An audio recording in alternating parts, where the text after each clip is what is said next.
In March 2017, Amazon changed their affiliate commission rates. They used to pay affiliates a percentage of the sales they made, and the percentage depended on the volume of sales the affiliate generated for a month.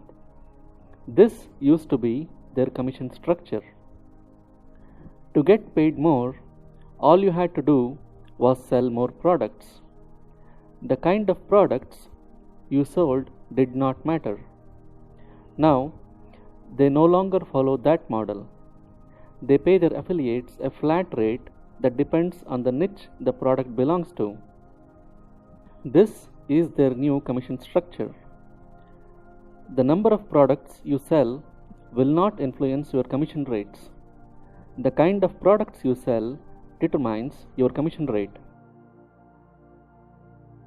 Watches have a pretty good commission rate, 7%. So, let's do some research and see if we can find some good keywords related to watches.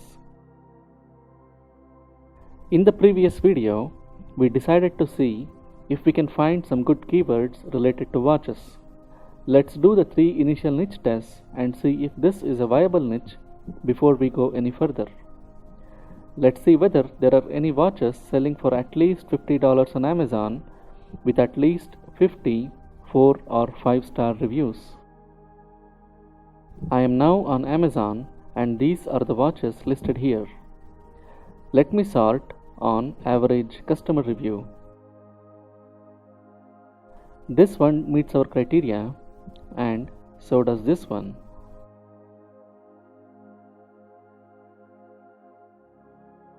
This one meets our criteria. As you can see, there are several products on this page that meet our criteria. We are looking for watches that sell for at least $50 and have at least 50 4 or 5-star reviews. And there are several products on this page that meet our criteria. So, our first rule is satisfied. Does the niche satisfy the second rule as well? I would enjoy building a site related to watches. I enjoy learning how things work, and there's a lot I do not know about watches, which means the second rule is satisfied. What about the third rule?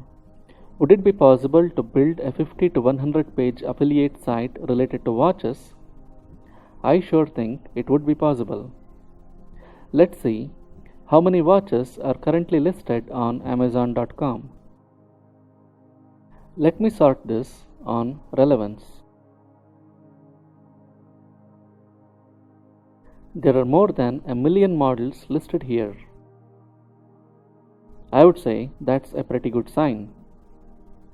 If you think it's kind of ridiculous to be looking at the number of watches being sold on Amazon, well, I'm just trying to be thorough. I'm following a process that can be applied to just about any niche. So, I need to do these kind of checks.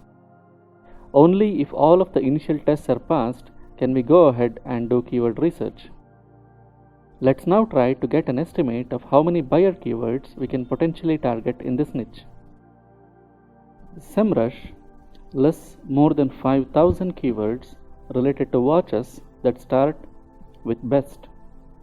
That's quite a lot, far more than we can handle.